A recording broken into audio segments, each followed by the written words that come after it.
In the hypostasis of the Archons govern the material world and influence human souls.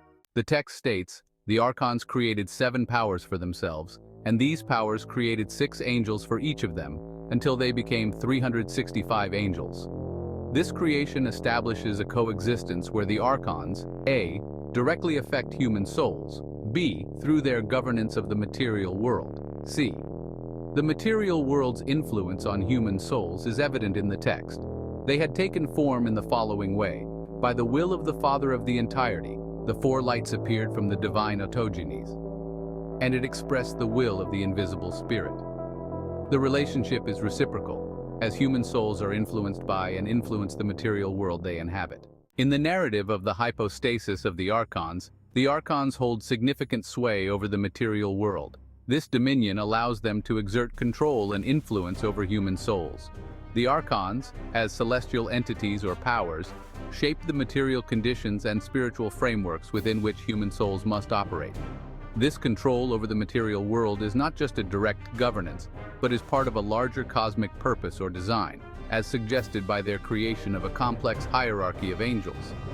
Each layer of this celestial bureaucracy underpins the Archon's ability to maintain and manage the material world, thereby influencing human experiences and existences. Human souls, in turn, are not merely passive recipients of celestial influence. Instead, they interact with and respond to the material conditions set by the Archons. This interaction suggests that while the Archons orchestrate the structural and metaphysical conditions of the world, human souls have agency within these bounds, possibly influencing the material world through their actions, choices, and spiritual evolution. This agency can reflect back onto the celestial realm, affecting the Archon's governance in subtle ways, completing a cycle of influence that reinforces the interconnectedness of all 3 elements. The reciprocal nature of these influences ensures that each entity's existence and state are contingent upon the others. This systemic interdependency highlights a philosophical and theological view where the divine, the spiritual, and the material are not isolated realms but are profoundly connected, each influencing and defining the contours of the other. This coexistence speaks to a universe where spiritual realities govern material conditions, and material realities in turn shape spiritual experiences, forming a continuous loop of creation, influence, and evolution. In the hypostasis of the Archons we see, the Archons rule and they decree. 7 powers birthed, from them did spring, 6 angels each their numbers bring. A cosmic tale where spirits sway over the world, they hold their way. From divine will the lights emerge, the Father's intent the spirits surge.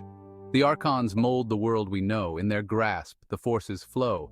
A hierarchy of angels high, through them the human souls must try. Material world, their grand design, in human hearts the spirits shine. Not just puppets on a string, souls respond, they also sing.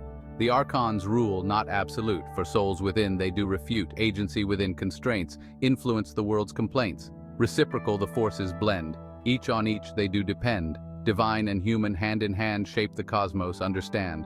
Spiritual realm and earthly plane in a dance that does remain. Material shapes the soul's ascent, spiritual guides the world's intent. The cycle turns, a sacred loop, creation's never-ending troop. From divine, the world receives, from the world, the spirit grieves. In this tale a truth is found, a cosmic dance, a sacred ground. All are one, yet each distinct. Through them all, the worlds are linked. The spirit represents divine opposition to the Archons and the material world. And he blew into his face, and the man came to have a soul and remained upon the ground many days. The spirit seeks liberation from the Archon's control, which is bound up in the material world.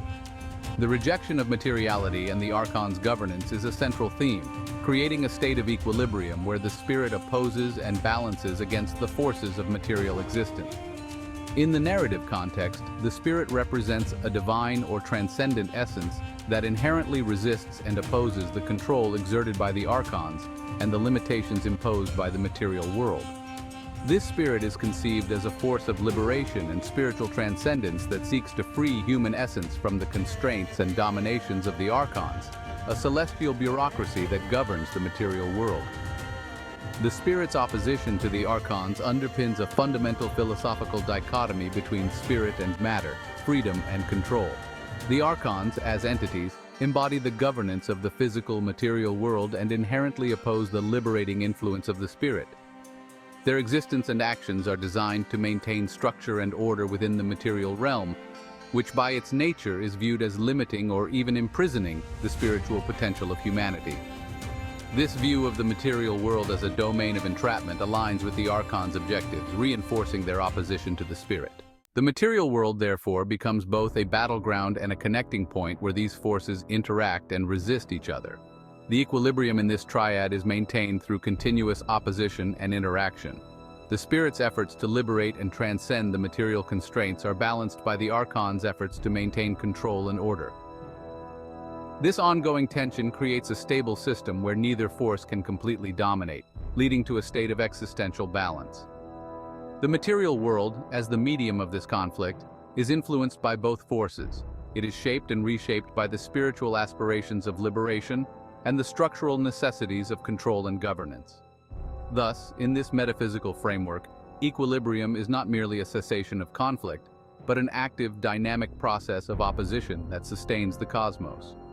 Each force checks and balances the other, ensuring that neither spiritual liberation nor material control becomes absolute, maintaining a complex, interwoven tapestry of influence and counter-influence. The metaphysical framework presented in the hypostasis of the Archons emphasizes a universe where forces are not isolated, but are deeply interwoven, with actions in one sphere inevitably echoing through the others. The narrative illustrates a cosmos where the divine, the spiritual, and the material are engaged in a perpetual interaction, each influencing the shape and essence of the others. This system of dynamic balance and mutual influence underscores a philosophical view of existence as a field of continuous struggle and negotiation between constraining and liberating forces. In this cosmic drama, every element, be it the Archons, human souls, the material world, or the spirit, plays a crucial role in maintaining the balance of the universe, ensuring that no single force achieves overwhelming dominance. The analysis thus captures a universe rich in interaction, where spiritual and material realms are not merely overlapping, but are fundamentally defined by their interactions and oppositions. This continuous interaction not only sustains the cosmos, but also drives its evolution, reflecting a complex tapestry of creation, influence, and transformation. In the hypostasis of the Archons, behold, the spirit's tale of courage bold. It breathes life into mortal clay. A soul ignites to find its way. The Archons rule the worldly sphere. Their grip of control, their reign severe, material binds and spirits bound. The spirit's call, a freeing sound. Divine resistance, spirit's aim. To break the chains, ignite the flame. Transcendence sought, liberation's flight against the Archons' binding might. The Archons, architects of the mundane, their structured order, spirit strain, to hold the world in their command, against the spirit's liberating hand. A cosmic struggle, dichotomy, of spirit's freedom, material's decree. The spirit seeks to rise above, material's weight, to realms of love. The Archons and the world they steer seek to contain what souls hold dear. The spirit's force, a rebel's cry, to lift the soul beyond the sky. Equilibrium in this strife. A balance in the dance of life. The spirit pushes, Archons pull, a cosmic balance ever full. Material world, the battleground where spirit's cries and chains resound. The spirit's touch, a fleeting grace in the Archons' well-ordered space. An existential interplay where neither force can seize the day, oppositions dance, an endless fight, maintains the balance, dark and light. This equilibrium, not of peace, but active tension, never cease. A dynamic cosmos interwove of spirit's flight and Archons' clove. The spirit's call, a song of hope. In chains of matter it does grope, yet in its quest the balance holds, a cosmic tale forever told.